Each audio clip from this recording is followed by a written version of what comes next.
What do the invention of book printing, the genius of Jimi Hendrix, and watersports have in common?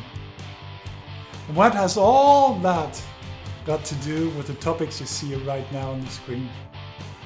My name is Tim, I'm .connected17. Let's delve into this. Book printing, the genius of Jimi Hendrix, and watersports. It's a tricky one, but there is a commonality.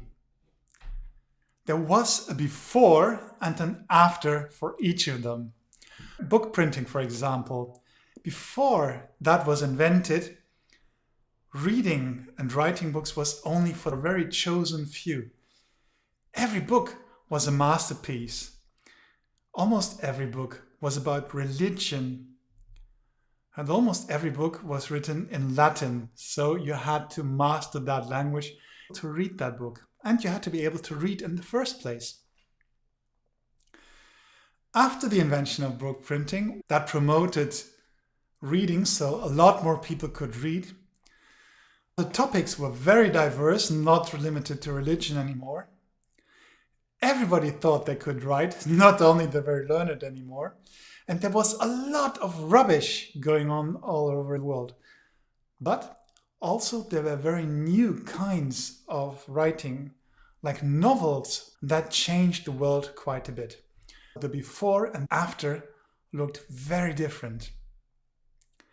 For Jimi Hendrix, it is the use of guitars. Jimi Hendrix did a lot of experimenting and squeezed out very new sounds out of guitars. After Jimi Hendrix, it was a lot more diverse, experimental, and courageous, and maybe more polarizing as well. And now let's come to a dear hobby of mine, wakeboarding. That was invented in the 1990s, and before that there was water skiing, trick ski, something like that. There clearly is a difference. The frequency of the tricks has changed, but more so the height of the jumps. You have more time in the air with wakeboarding. There are a lot more tricks around these days than there used to be before the invention of wakeboarding. So again, there is a before and an after. Now let's delve into the subject of this video, which is our relationship with artificial intelligence. So I think there's also a before, we are now in the during, and there will be an after. We have books which we read, which we have to understand, which take a lot of time. We have movies, films, documentations, which are much quicker to watch. For example, a movie takes only 2.5 hours, but what we see there is filtered through the mind of somebody else.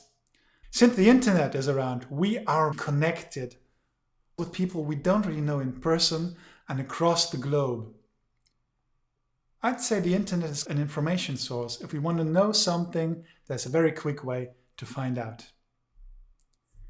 But what would life with artificial intelligence after that look like? It's now May 2025 and ChatGPT has been released, I think, a year and a half ago, maybe 2 years ago. At the moment, we're learning how to use it and its companions. Have you seen the Terminator movies or any movie involving computers which would turn against humans? That is one of our fears, that artificial intelligence or computers will take over the world and turn against humans, right? And I don't think we really have to fear that. Because if you are producing a movie, you want people to be interested in it. And the first rule of drama is conflict. So movie makers invented a conflict, which is just that. Computers take over the world and turns against the humans. That is still fiction. Let's take a very old story to discover that point. Frankenstein. That story is, I don't know, 100, 120 years old. That was about somebody putting together parts of several human beings That was possible 120 years ago, and that is possible today. But then in the story, the result of this putting together would actually come to life. And that's where fiction kicks in. Even 120 years later, now with the computers taking over and turning against humankind. We have those movies still these days.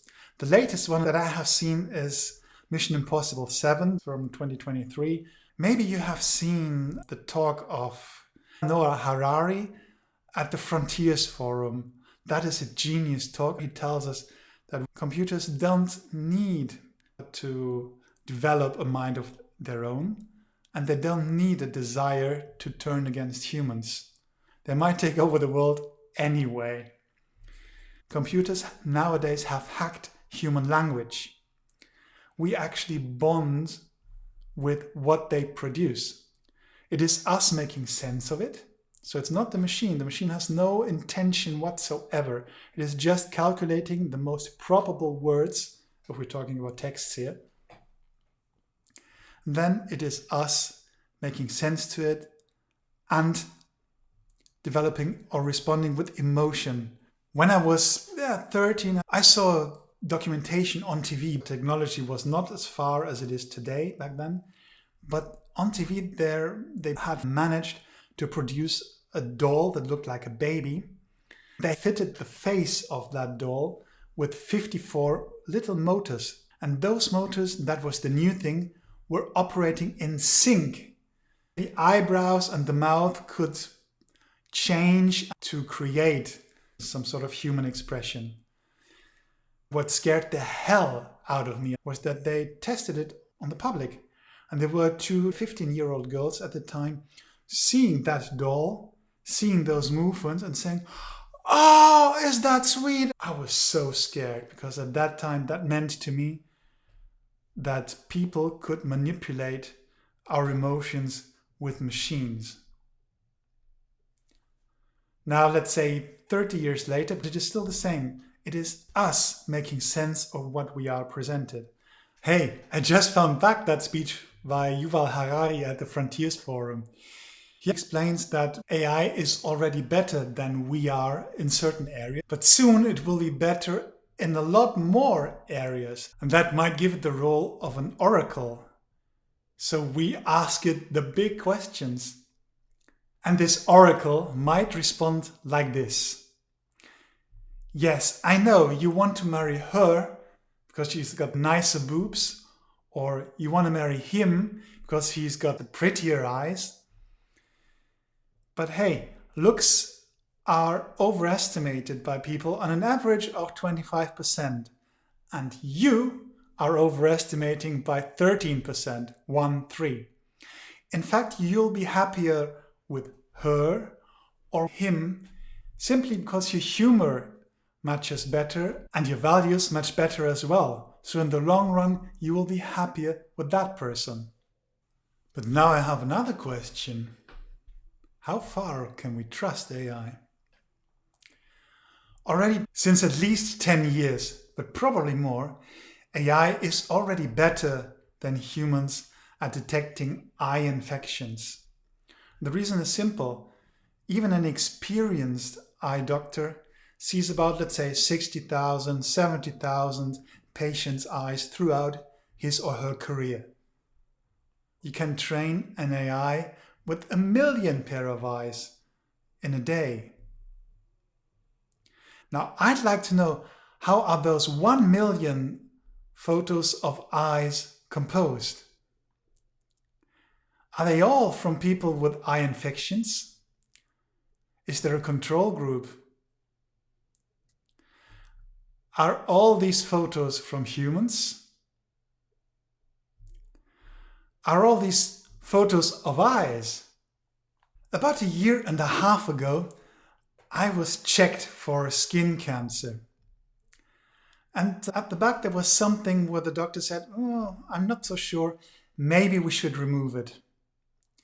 Now all of a sudden in this small room there were 4 opinions. The doctor's opinion, my opinion, and the opinion of not 1 but of 2 AIs. What can I tell you? Exactly 2 and 2. We had to ask the intern, and she said, remove? This story is only half true. But we do have the issue of human bias. When you compose a selection of photos or text with which you want to train AI, there has to be some selection made by humans. Thus, this selection is subject to human bias from the past. Let's take job descriptions to show what kind of problem this creates. The AI may say, I'm sorry, Madame Engineer or Mr. Hairdresser. Thank you for your application, but we actually gave the job to a man or to a woman, just we have done in the past. My big concern for a couple of years was that AI would amplify the impact of past human bias rather than make choices a bit fairer. Based on the information I have today, luckily I was wrong. About a year ago, I was fortunate enough to witness a presentation of a young genius gentleman who is working with AI in Silicon Valley. I could ask about ongoing efforts to minimize the impact of past human bias. The good news is that there is a great and international awareness of how important it is you train your AI models wisely. And that awareness is for the technical side and also for the political side. Looks good for the Oracle. Do you remember 1990 when the internet came about? I witnessed dialogues which sounded like this. The internet is great. You can share everything with the entire world. So you can share what? Exactly. Everything. Yes, so an example of everything. I don't know. Everything. Come on. We might be in a similar situation of how to use AI today. Computers helped us to manage and to handle especially large amounts of information much, much better. Here's a little tip. Maybe watch that movie, The Jackal from 1973. That was before computers for everybody. And see how in the film they managed the large amounts of information. Then you know the difference. Connected us and became a source of information of all kinds, whatever you want to look for, you could find. From today's point of view, it might take the role of a virtual assistant. Now, how to take advantage of AI? How to exploit the possibilities? That's where you come in, because I'm not an expert in that. This is the level I'm at for the moment. It's actually a 3-step process, so let's delve into that. Identify a problem or challenge. Come up with the prompt, that is the instruction that you give the AI tool that you're using, and then analyze the result. How trustworthy is it? And how far does it match your needs? That's what you probably want to check first. And then, can you believe the result? Let's have a look at that second step. So how to come up with the instructions for the AI tool so that you get a good result. First, assign the AI tool a role. Which role do you want it to take? For example, you are an experienced architect or an experienced lawyer. Next, clearly state what you want from the AI tool. What do you want it to produce? This could be the arrangement of a child's room, or for the lawyer, you need some information on a specific topic in a foreign country. Then describe a specific task that you want the AI tool to do, so you can clarify the outcome. For example, design a floor plan of a child's room, or provide a list of reliable sources of information on that particular topic for legislation in another country. add details and considerations. For the children's room, you could specify that it is for an 8-year-old girl who has a big interest in horses. Or maybe you search information about speed limit violations in Indonesia. Next step is adding some restrictions and limitations. For example, avoid anything in pink in the child's room because the girl doesn't like the color. Instead, make sure there's something green in the room. And for the speed limits, avoid any information about trucks or lorries and instead include information about motorbikes who are going too fast. You can make it even more useful by specifying the format of the result. How do you want the result to be presented? That could be a floor plan in a PDF format. That could be a detailed list of 10 sources of information in a Word document. And finally, if you have, how about adding some examples? Maybe you can add a floor plan that you have. You can already add a list of legislations that you trust in terms of stealing in Indonesia. And all that you put into one prompt. Shall we do an example? All right, here we go. You could give your AI tool the following instruction. Act as a librarian. I need a book recommendation for a 30 to 35-year-old lady. And you will suggest the book. Please keep in mind her interest of being creatively inspired and her interest in novels. Please provide a list of 10 books in PDF format.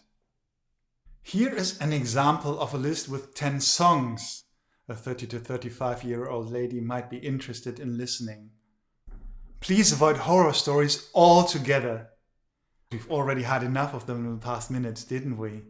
Do you remember the very early days of the internet? We're talking about end of the 1980s, early 1990s. For a while, the internet was an unregulated and brand new playing field. Anybody could do whatever they wanted. And even legislation that was there possibly didn't apply because that was a new thing and nobody had thought of it. So it was an empty space, a void, and it had to be filled. For artificial intelligence, this sort of social and moral cage is very tiny and it needs a lot of completion still. There are new challenges.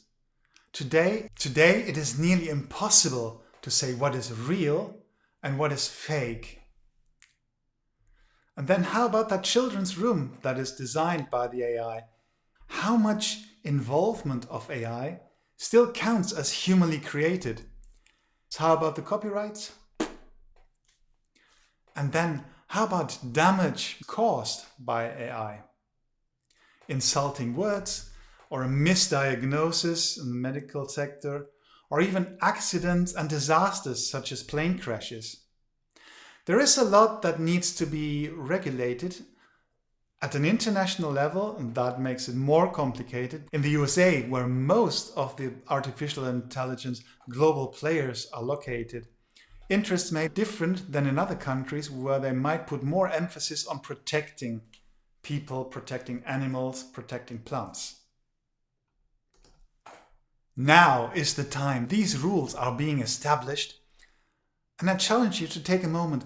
How would you like them to be designed? How would you like them to be written and applied? What should be allowed? What should not be allowed? How about copyrights? How would you like your life to be protected? And how would you like AI to make your life easier? It's a very interesting discussion which is going on right now. Yuval Noah Harari has proposed as one of the fundamental rules that AI must disclose that it is AI. I tried to do that at the very first slide of this video. That picture you saw there is actually done by AI. That was my very first trial to get a picture out of AI. So I put a disclaimer underneath.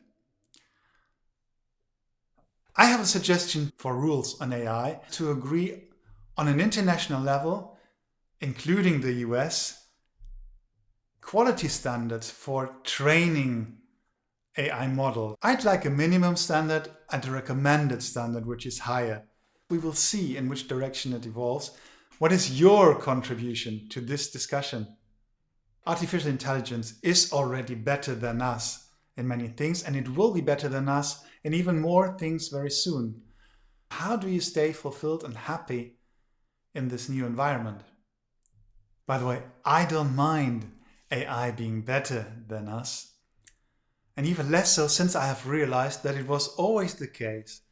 Since I am alive, there was always somebody better, faster, stronger, smarter than myself. And yet I have done everything that I wanted to, and sometimes some things that I had to, throughout my life. There's always someone better, except for one person in the world, and that is the best. But that can be a different person next year. What a relaxing thought. And by the way, how about teaming up with artificial intelligence? I think that we will get to choose the ideas we want artificial intelligence to work on also in the future. So how about asking it the big question? How about having it help us with the things that we as human beings fail to sort out? End poverty, peace on earth, accessible, drinkable water for everyone. That, to me, is getting along well with AI. Thank you so much for watching, and see you in the next video.